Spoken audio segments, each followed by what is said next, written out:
Resident Evil 0. Now the problem with Resident Evil 0 is that it's not very good.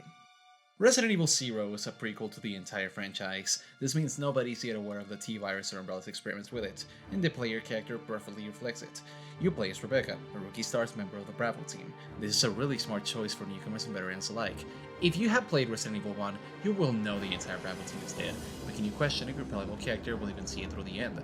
But, if you're not familiar with the franchise, she's a serviceable player insert being new to the job with a good heart. Not unlike you. Later, you meet Billy, an escaped convict suspect of having killed 23 people.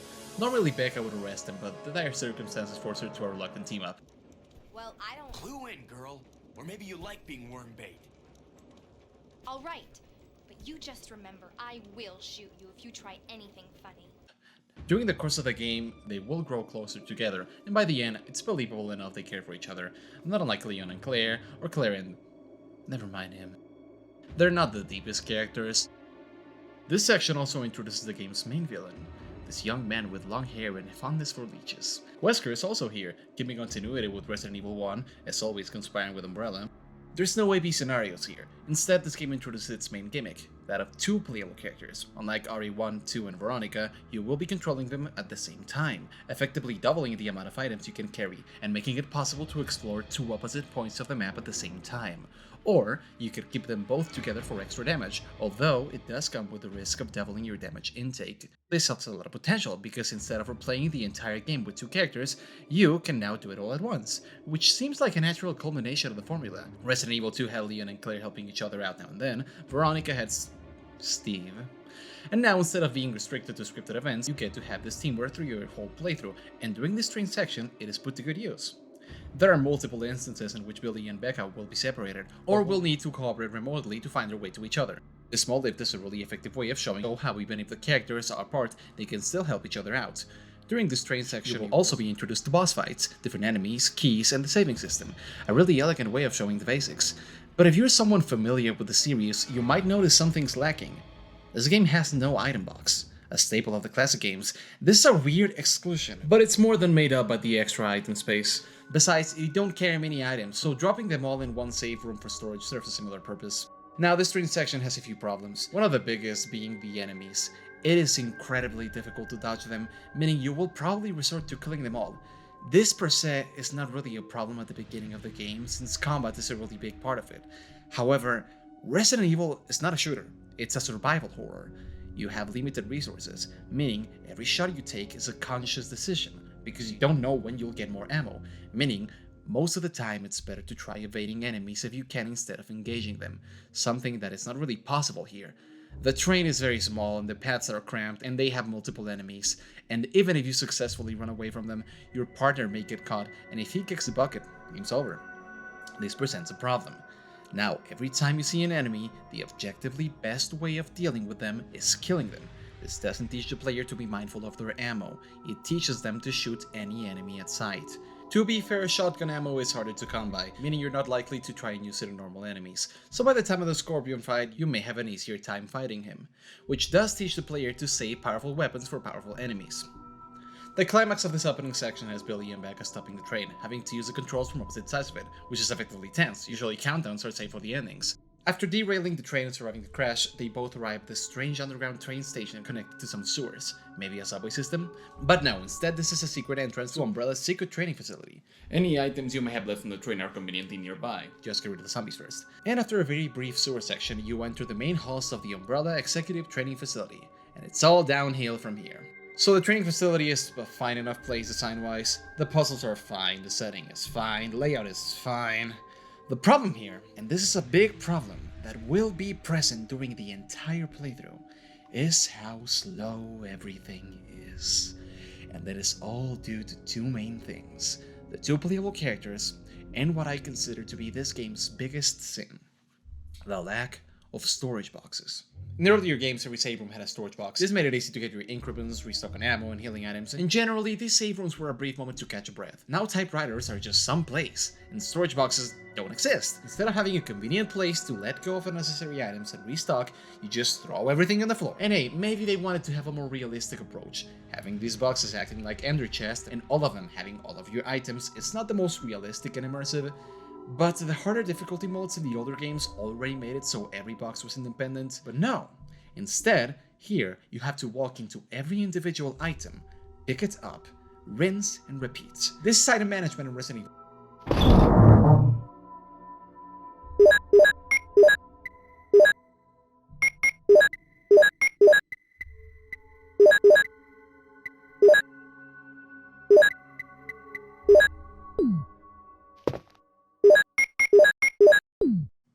And this is item management in Resident Evil 0.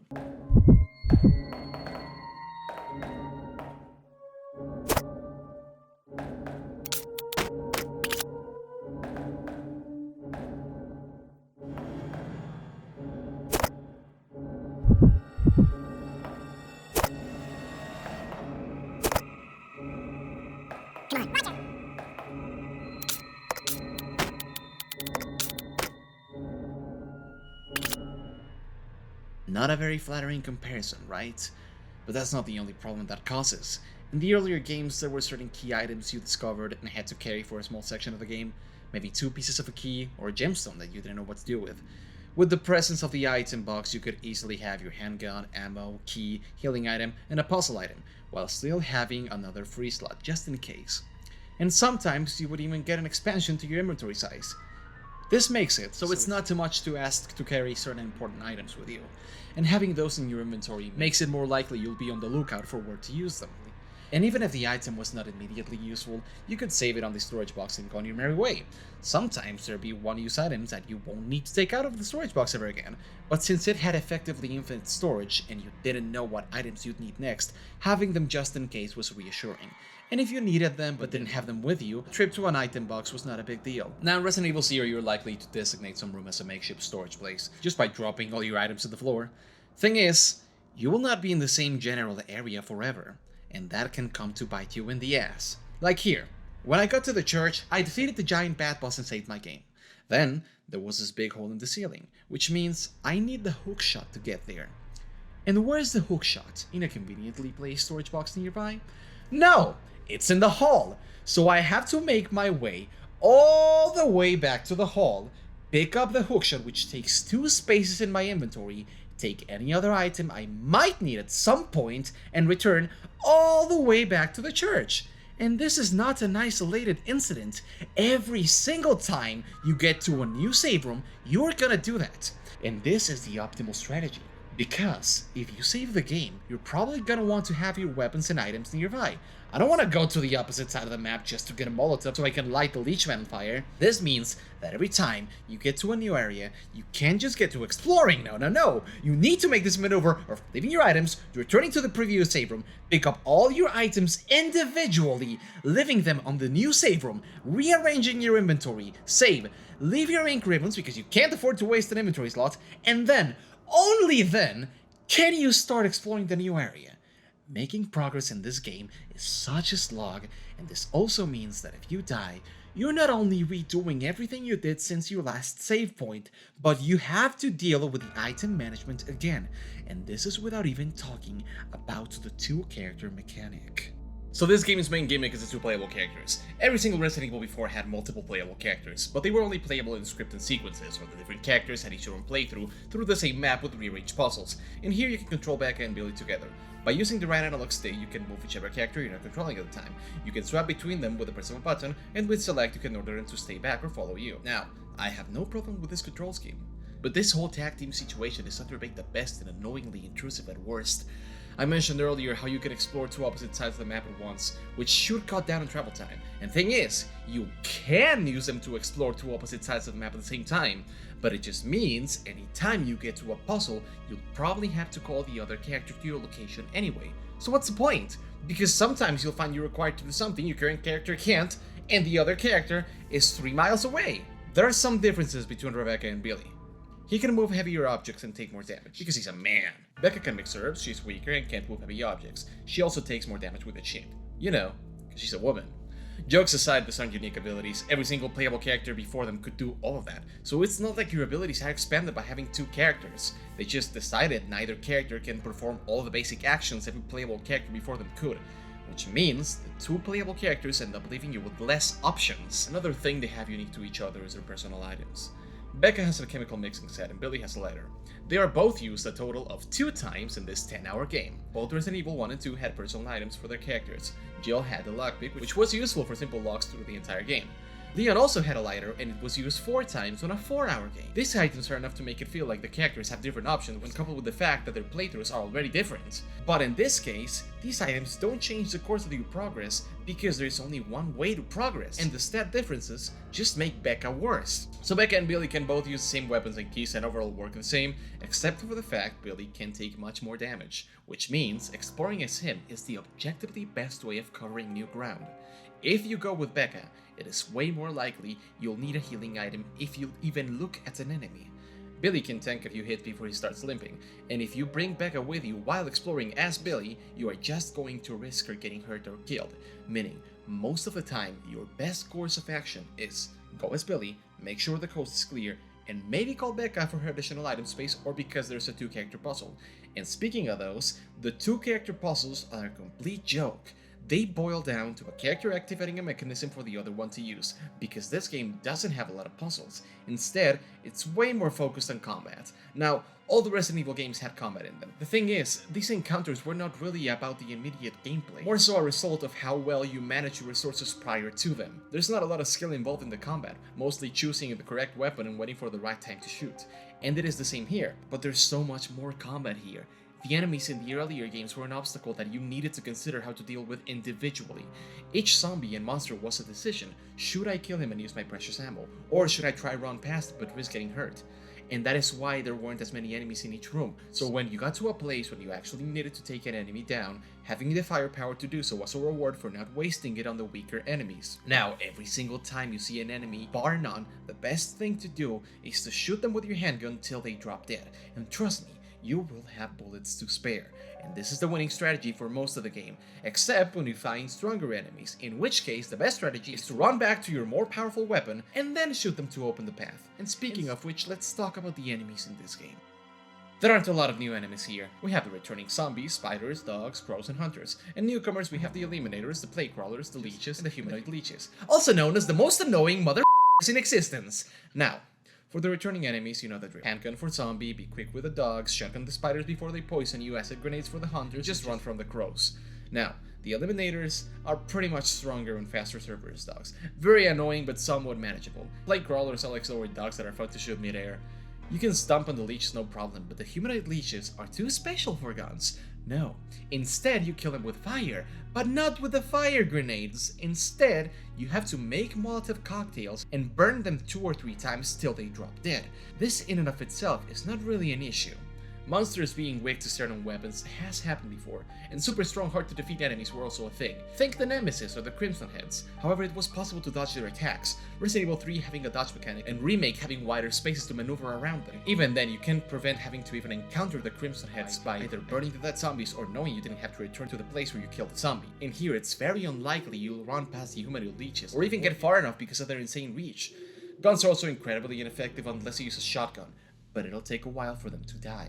I counted one scenario in which it was possible to outmaneuver them, and that was pretty fun. But how am I supposed to outsmart them in a corridor or a small bathroom? So basically, anytime you hear this music, the best strategy is to go back to your item pile, grab some Molotov, and burn them alive. Further adding to this back and forth, this is another thing that adds to the sluggish progression of the game.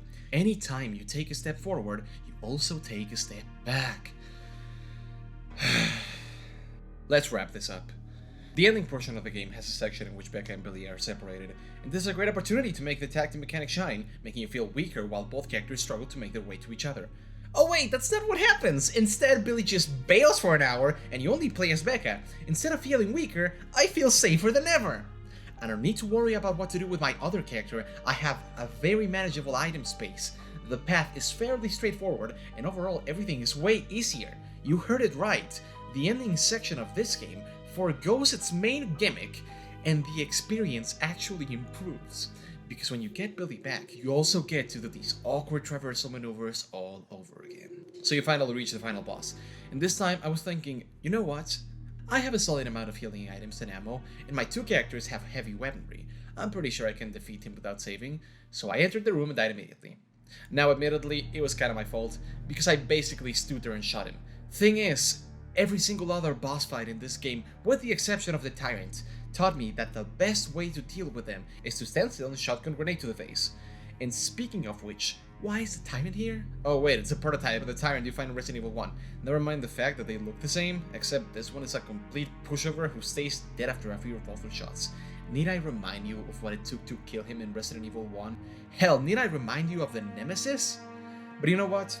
Fine. He's just a minor boss meant to up the tension. Since the Tyrant models were always a big deal if you know what they are, their introduction is fine, even if it doesn't make a lot of sense. It might look like it's one of the prototypes from Resident Evil 2, but A, this happens months before Resident Evil 2, and B, this ain't even the same lab. It looks the same, but the geographical location makes it impossible for it to be the same. So yeah, the Tyrant being here makes very little sense, but you know what? I'm fine with it, because even if it's a straight copy from the remake boss battle, it makes it by default the best boss in the game. So much that the Marcus fight straight up copies it. And Marcus is such a waste of a villain. He's an Umbrella scientist who was betrayed and killed, only to fuse with its creation, and use his newfound abilities to take revenge on Umbrella. Then why is he attacking the people with the same enemies as him? And it doesn't even matter, because he immediately becomes another tumor monster to fight, but instead of turning himself into a monster as a result of his arrogance or superiority complex, like Alexia and Code Veronica, the leeches inside him just decide to take control? Then you fight him and he dies. I don't have an issue with the villain having no personal connection to the heroes. That's never really been the case aside from Wesker.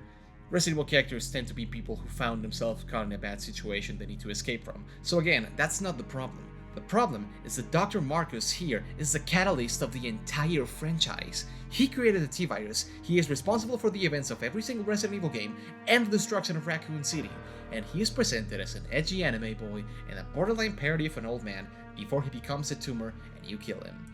His boss fights are also incredibly underwhelming. The first one is just the Tyrant again, like I said, and the final one has Becca opening up the roof so he'll get fried by the sunlight. This is a pretty good usage of the tag team mechanic, except for the fact you only control Billy while Becca opens up the roof by herself. So this final boss fight has you waiting around until the boss beats itself. But fortunately after this, you have finally seen this game through the end. I should probably mention Wesker mode. This is this game's New Game Plus. It replaces Billy with Wesker, but not its lines. Listen, little girl, if you haven't noticed, there's some pretty freaked out things on this train.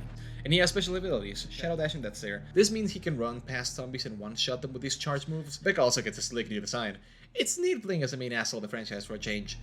But yeah, I don't think it's worth going through all this again just in easy mode, even if the cutscenes do look funny.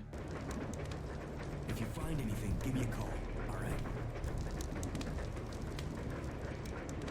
The final cutscene has Billy getting rid of his cuffs that he was carrying through the entire game, throwing them away, showing how after all the hell he went through, he is finally a free man.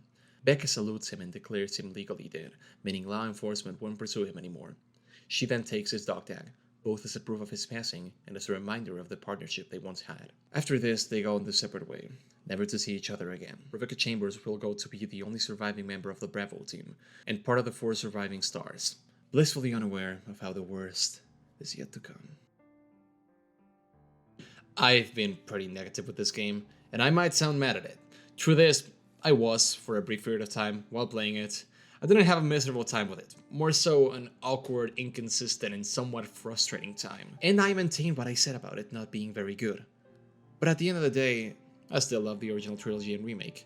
This game made me appreciate them even more. And even if they missed the mark, it showed them how the classic formula was really pushing its limit at the time. And what do you know, their next game just so happened to be one of the most acclaimed games ever. So even if I didn't like it, I can't say I got nothing out of playing it. And hey, the game goes on sale for crazy cheap sometimes. If you're a classic Resident Evil fan, you might want to try it out. And maybe find something more to appreciate about it. I know a lot of people love this game. But as for me, I'll just move on. Not mad or spiteful.